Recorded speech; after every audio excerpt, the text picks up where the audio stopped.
없습니다. 다만 우리에게 가난한 자들을 기억하도록 부탁하였으니 이것은 나도 본래부터 힘써 행하여 왔노라. 아멘. 자리에 앉아주시기 바랍니다. 대학 시절이었습니다. 지금이야 K-팝이나 K-드라마, K-뷰티 이런 K-컬처가 전 세계를 선도하고 있기 때문에 한국 안에서 외국인, 특별히 서양인을 보는 것은 일도 아니고요. 심지어 요즘에 유튜브를 보니까 한국 안에서 한국말을 잘하는 외국인들도 많이 보는 것 같습니다. 하지만 제가 대학 다닐 때 정확히는 그렇지 않지만 조금 뻥 못해서 한 30년 전 일이네요. 네. 그 당시에는 영어 강사를 제외하고서는 일상에서 학교, 소위 말해서 캠퍼스에서 외국인을 보는 것은 쉽지 않은 환경이었던 것 같습니다. 그런데도 대학교 캠퍼스에서 너무나도 빈번히 마주쳤던 외국인들이 있었는데요. 무더운 여름날에도 단정한 정장에 넥타이를 메고 항상 가슴 왼쪽 편에는 검은색 명찰을 매면서 둘씩 짝지어다녔던 미국 청년들이었습니다. 복장이 단정해서 그랬는지 제 눈에는 하나같이 그들이 다 신실하고 참 선해 보였습니다. 이들은 가끔씩 다가가서 어색한 한국말로 안녕하세요, 영어를 배워보시겠습니까? 라고 물어왔습니다. 당시에는 지금도 토익 하는지 모르겠습니다. 토익 점수가 취업에 가장 중요한 당락을 좌우했기 때문에 미국인에게 그것도 직접 영어를 배울 수 있다는 제안은 매우 매력적입니다. 당시 제 기억으로는 캠퍼스에 이렇게 대자보들 이렇게 쭉 널려 있는 걸 보면 한 50% 이상은 토익과 토플에 관해서 광고하는 대자보였던 것 같습니다. 사실 저도 한 번은 사람에게 이끌려서 상술에 속아 넘어가는 바람에 비싼 토플 교재를 부모님 몰래 샀다가 부모님 몰래 할부금 갚느라고 거의 죽는 줄 알았습니다. 그러니 이러한 제안이 당시 대학생들에게 얼마나 솔깃한 유혹이었는지 저는 잘 알고 있습니다. 하지만 세상 법칙이 늘 그렇잖아요. 세상에 공짜가 어디 있겠습니까? 그래서 예의 바른 외국인이 무료로 영어를 가르쳐준다는 말에 그들을 좀 알아보니까 이들은 몰몬교, 정식 명칭으로는 예수 그리스도 후기 성도교회 선교사들로 파송받았던 젊은 청년들이었습니다. 그런데 그들의 이름만 들으면 조금 의아합니다. 예수 그리스도 후기 성도교회, 이 이름에는 분명히 예수 그리스도라는 이름이 들어가죠. 그만큼 그들은 하나님을 알고 성경을 읽고 예수님을 믿는다고 말합니다. 겉으로 보아도 이들의 삶은 굉장히 단정하고 예의 바르고 또 어떻게 보면 도덕적으로 완벽해 보이기도 합니다. 그런데 왜 개혁주의 신학을 따르는 우리 정통 기독교에서는 이들을 그리스도의 복음에서 떠난 이단이라고 규정하고 있는 것일까요? 그들은 예수님을 부인해서가 아니라는 것이죠. 오히려 예수 그리스도의 십자가와 성경만으로 구원이 충분치 않다면서 신구약 성경 위에 몰몬경이라는 또 다른 권위를 더하면서 하나님의 은혜에 인간의 열심과 행위와 율법을 더해야 구원을 받을 수 있다라고 가르치고 있기 때문입니다. 결국 복음 위에 인간의 행위 혹은 인간이 만들어 놓은 조건을 더한다라는 것입니다. 이처럼 여러분, 복음을 무너뜨리는 것은 언제나 노골적으로 예수님을 믿으면 안 됩니다라고 말하는 경우보다 오히려 예수님을 믿으십시오, 그러나 그것만으로 부족합니다라고 말하며 다가오는 사람들이 더 많다라는 것입니다. 그래서 분별하기가 쉽지 않아요. 또 그만큼 더 위협적이기도 합니다. 예수님의 이름을 사용하고 성경을 인용하며 누구보다도 진지하고 경건한 모습으로 우리에게 다가오기 때문입니다. 그런데요, 지금 이들의 모습이 낯설지 않습니다. 왜냐하면 오늘 우리가 읽은 갈라디아서에 등장하는 갈라디아 지방의 교회를 뒤흔들었던 거짓 교사의 모습들이 바로 이와 유사했기 때문입니다. 그들 역시 예수 그리스도를 부인하지 않았습니다. 오히려 자신들이야말로 예수님의 가르침을 가장 바르게 믿고 하나님의 말씀과 전통을 온전히 지키려 부름받은 사람들이라고 누구보다도 확신했기 때문입니다. 그러니 이들의 말은 굉장히 힘이 있었습니다. 그럼에도 불구하고 이들에게 치명적인 문제가 있었는데요. 그것은 바로 바울이 전한 복음이 부족하다라는 것입니다. 예수님을 믿는 것, 그것 당연 필요하지. 그런데도 그것만으로 부족해. 왜냐하면 모세의 율법도 지켜야 하고 할례도 받아야 진정으로 구원받고 하나님의 백성이 될 수 있다라고 말하며 오직 예수 그리스도만이라고 주장했던 그 복음 위에 다른 것을 더하기 시작한 것입니다. 바로 이런 위기 상황 속에서 바울은 오늘 본문 이야기를 꺼내놓고 있습니다. 과거 자신이 바나바와 디도와 함께 예루살렘에 올라갔던 이야기를 우리에게 들려주고 있는 것입니다. 그런데 여러분 한번 생각해 보십시오. 지금 복음이 위협받고 있는 상황 속입니다. 여러분이라면 어떤 이야기를 했을까요? 그런데 바울은 그런 이야기를 하지 않고 오히려 자기가 예루살렘에 올라갔던 이야기를 하기 시작한다는 것입니다. 그 이유를 이해하기 위해서 우리는 먼저 던져봐야 할 질문이 있는데요. 바로 왜 갈라디아 사람들은 그토록 흔들렸는가라는 점에 있습니다. 1차 전도 여행 때 바울이 그렇게 애써서 복음을 전했던 곳, 그래서 정말로 황무지와 같은 곳에서 그리스도인 공동체 교회를 세웠건만 왜 갈라디아 지역에 있는 성도들은 오직 믿음이라는 그 바울의 가르침 그토록 쉽게 벗어버리고 예수만으로 부족했다라고 말하는 이들의 주장을 냉큼 받아들였냐는 말입니다.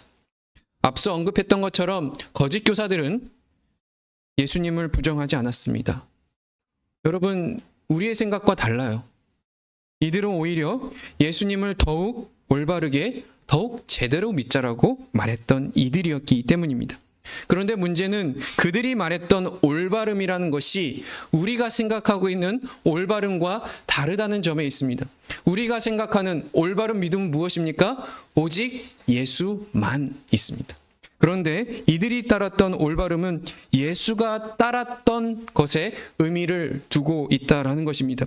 그래서 이들은 자신의 올바름을 설명하기 위해서 다른 누구의 주장이 아니라 바로 예수 그리스도의 생애, 또 예수 그리스도께서 말씀하셨던 그 말씀을 근거로 들어서 자신이 믿는, 자신이 주장하는 그 복음이 더 올바르다라고 주장하기 시작했다라는 것입니다.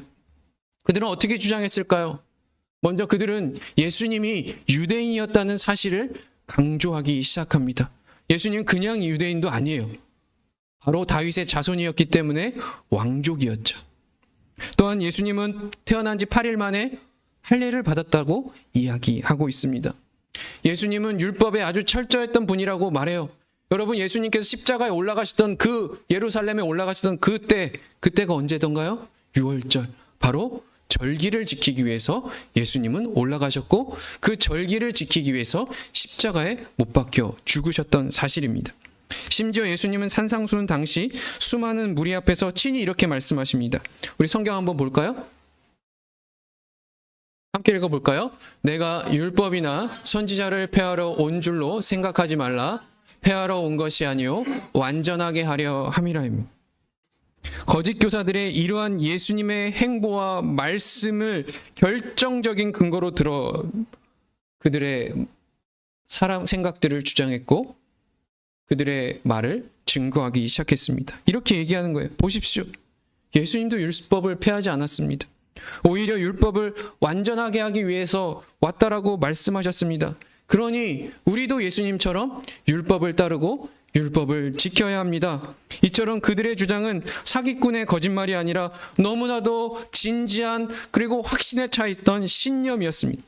그렇기 때문에 갈라디아 지방 성도들에게 그들의 목소리는 더욱 거부할 수 없는 무게감으로 다가왔을 것입니다.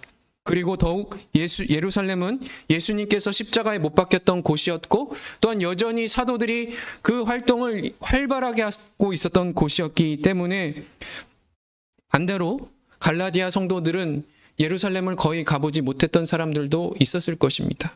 그러니 우리가 예루살렘에서 왔고 예루살렘에서 가져온 복음을 전하는 거야 라고 했을 때 어찌 보면 바울의 주장보다 더욱 정통성 있는 말로 들려왔을 것입니다. 여러분도 한번 입장을 바꿔놓고 한번 생각해 보시기 바랍니다. 지금 말고 그 당시 갈라디아 지방에 살고 있었던 사람이라고 생각해 보신다면 우리 역시 그 구약의 그 방대하고 또 율법 전통을 다 뒤로 한 채 오직 예수 그리스도 믿는 믿음 하나로 죄 씻음을 받고 하나님의 백성이 된다는 어찌 보면 너무나도 파격적이기도 하면서 너무나도 값싸 보이는 바울의 주장보다는 이들의 진심 어린 논리가 더욱 설득력 있게 여러분에게도 다가갔을 것입니다. 결국 갈라디아 교인들은 복음을 버린 것이 아니라 더 설득력 있는 복음에 그들의 삶을 바치기 시작했다라는 것입니다. 하지만 복음은 수정되는 순간 더 이상 복음이 아닌 것이죠.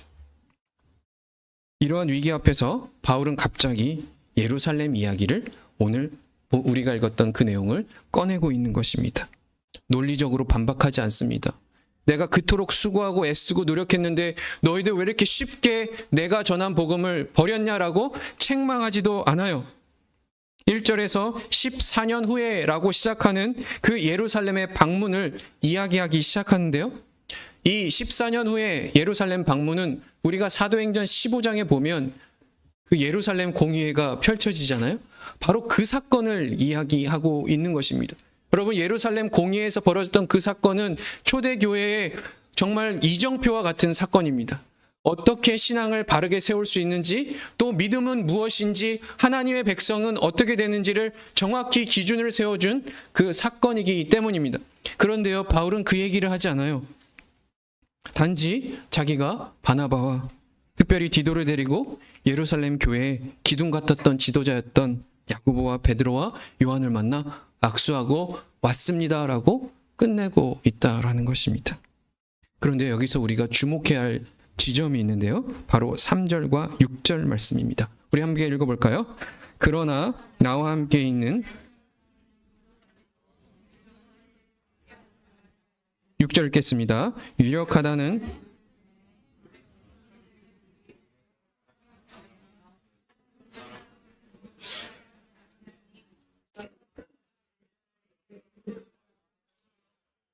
여러분, 이 6절이 3절과 6절이 무엇이기에 우리가 주목해야 할까요? 그것은 바로 이 두 절에 바울이 예루살렘에 방문한 목적과 지금 갈라디아 성도들에게 논리적으로 반박하지 않고 이 이야기를 선포한 이유가 담겨져 있기 때문입니다.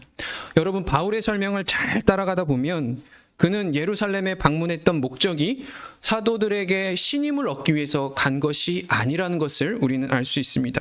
또한 사도들로 통해서 나도 사도라는 자격을 수여받기 위해서 간 것도 아니라는 거예요. 오히려 거짓 선지자들이 끊임없이 예루살렘에서는 다르게 가르친다라고 예루살렘 우리도 원조라고 하잖아요. 그래서 예루살렘 하도 예루살렘 하니까 자기가 직접 정면 승부를 택한 거예요. 자기도 한번 직접 가보겠다. 예루살렘에서 도대체 무슨 말을 하는지 내가 가볼 거야.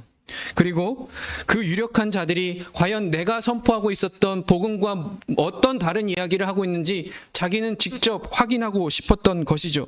그리고 그 복음의 진실을 드러내기 위해서 리트머스 시험지로 의도적으로 지금 할례를 받지 않았던 디도를 같이 데리고 가고 있는 것입니다. 여러분, 디도는 어떤 사람인가요? 말 그대로 헬라인이었습니다. 앞서 살펴본 것처럼 예수님은 유대인 중에 유대인이라고 했죠. 그리고 그 누구보다도 율법에 가장 최선을 다했던 분이시기도 했습니다. 그런데요, 디도는 유대인의 피 한 방울이 섞이지 않은 순수한 그리스인이었습니다. 말 그대로 이방인이었죠. 그리고 그는 헬라인으로 태어났기 때문에 할례를 당연히 받지 않았고요. 율법이라는 것을 배워본 적이 없기에 율법을 따르지 않았던 사람입니다. 그러나 단 한 가지, 바울이 전한 그 복음대로 오직 예수 그리스도를 믿는 믿음으로 하나님의 백성이 된 사람이었습니다. 그러니 바울의 입장에서 지금 디도만큼 자신이 전했던 복음의 산 증인이 바로 디도였던 거예요. 그래서 바울은 디도를 예루살렘 사도 앞에 세워놓고 지금 그들이 이 디도를 통해서 어떤 말을 할 것인지 그는 궁금했던 거예요. 그래서 디도를 데리고 지금 사도들 앞에 세우고 있는 것입니다. 그런데 결과는 어떻게 됐죠? 놀랍게도 예루살렘의 사도들은 바울이 전한 복음 외에 아무것도 더하지 않았다라고 이야기하고 있습니다. 바로 6절 말씀입니다. 저 유력한 이들은 내게 의무를 더하여 준 것이 없고입니다. 여러분, 이거 굉장히 놀라운 선언입니다. 지금까지 바울은 무엇 때문에 고생했다고요? 거짓 선교사들이 와서 새로운 복음, 또 예루살렘에서 온 복음이라고 하면서 바울이 전한 복음 위에 무언가를 더해야 된다라고 얘기했는데, 그래서 바울이 직접 가서 확인했더니 지금 사도들이 어떻게 하고 있다고요?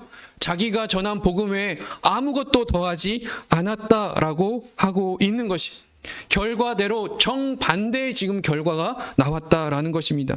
야고보도 베드로도 요한도 디도를 있는 그대로 받아들였다고요. 그들은 디도를 혈통이 아니라 믿음으로 하나님의 백성이 된 참 아브라함의 자손으로 인정했습니다.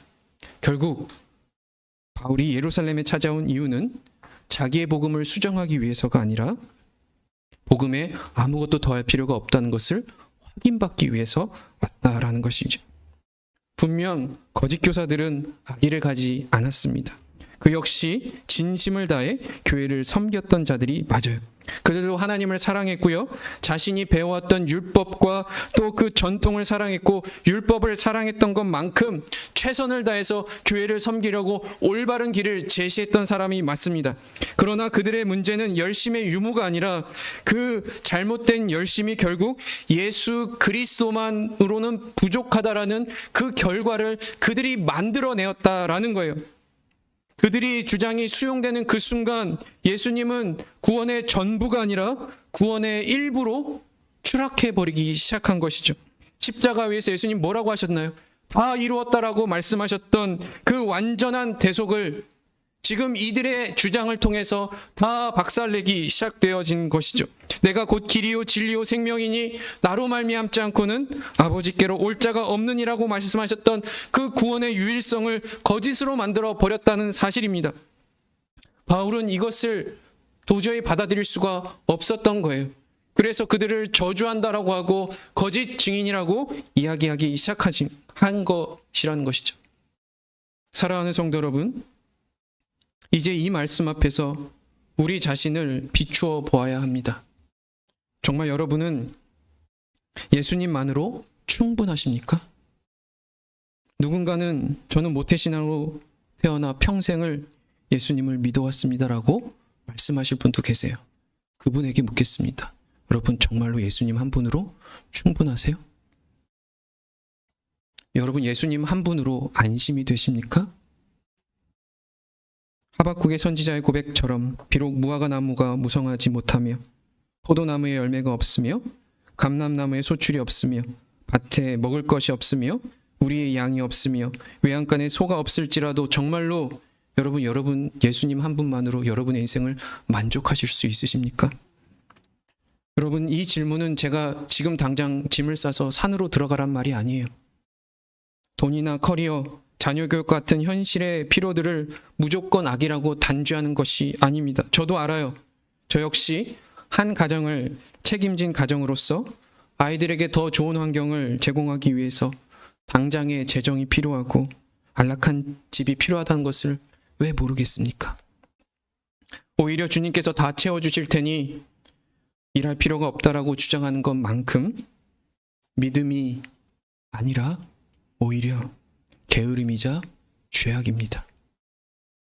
각자의 자리에서 성실히 가정을 돌보고 미래를 대비하는 것은 참 귀한 청지기의 삶입니다. 그러나 문제는 우리의 안심을 확보하기 위해서 예수 그리스도 뒤에 슬그머니 무엇을 더하기 시작할 때입니다. 거짓 교사들은 예수를 버리라 하지 않았죠. 다만 예수로 부족하다라고 말했다라는 것입니다. 오늘 세상이 우리를 속이는 방식도 동일해요. 영원한 천국에 가기 위해서 예수님 믿어. 그러나 지금은 어떻게 할 건데? 지금 현실을 살아가기 위해서는 세상의 기준에 맞게 실력을 키우고 돈을 쌓아야 너를 지킬 수 있어라고 우리에게 유혹하기 시작한다라는 것이죠. 이처럼 영적인 현실과 현실의 영역을 구분하기 시작할 때 우리는 다른 복음의 유혹을 받기 시작한다라는 것입니다. 세상의 조건이 내 안심이 되는 그 순간, 그것이 내 인생의 목적이 되어지는 순간, 예수님이 아닌 그 조건이 내 인생의 주인이 되어버린다는 사실입니다. 진정한 복음은 우리의 일상과 신앙을 쪼개지 않아요. 내가 발을 딛고 살아가는 모든 삶의 자리에서 오직 예수님 한 분만이면 충분하다라고 선언하는 것입니다. 그러니 다시 한번 여러분에 묻고 싶어요. 여러분의 인생 속에서 예수님 한 분이면 충분하십니까? 내 인생이 아무것도 보이지 않는 캄캄한 광야 한복판에 던져진 것 같은 절망 속에서도 정말로 예수님 한 분이면 충분하다고 말할 수 있느냔 말이에요. 반대로 세상의 모든 성공과 행복이 내게 집중대가 같은 기가 막힌 성공이 여러분에게 찾아온다 할지라도 그것 때문에 주님 감사합니다 말하는 것이 아니야. 그것 없어도 나는 주님 한 분만이면 충분하다고 말할 수 있느냐 말입니다. 바라기는 세상의 무수한 더하기 유혹 속에서도 오직 십자가 그 온전한 복음을 붙잡으시기를 간절히 축원합니다. 그리하여 우리의 평생에 예수 그리스도 한 분만으로 나는 충분합니다라는 이 위대한 고백이 여러분의 삶의 모든 영역에서 울려 퍼지시기를 예수 그리스도의 이름으로 축원합니다. 기도하도록 하겠습니다. 거룩하신 하나님, 오늘도 세상은 우리에게 말합니다. 예수 믿는 것 중요해. 그러나 그것으로 다 되지 않아. 예수 믿는 것 중요해. 그러나 너의 삶에 다른 것도 필요해 라고 말하고 있습니다. 그러나 우리는 다시 한번 이 바울의 선언 앞에 우리의 삶을 돌이켜볼 수 있도록 주님 인도하여 주옵소서. 정말로 주님 한 분으로 만족하는 인생인지, 신앙 안에서는 주님을 찾지만 여전히 삶의 영역 속에서는 다른 것을 더하며 내 인생의 안심을 누리고 있는 존재인지 다시 한번 돌아보게 하여 주셔서 모든 것을 다 잃어버려도 주님이면 충분합니다. 모든 것을 다 가져도 그것 때문이 아니라 주님 때문에 충분합니다라 말할 수 있는 복된 성도의 고백이 매일의 삶 속에서, 매일의 씨름 속에서 터져나올 수 있도록 주님 인도하여 주옵소서. 감사드리며 예수 그리스도의 이름으로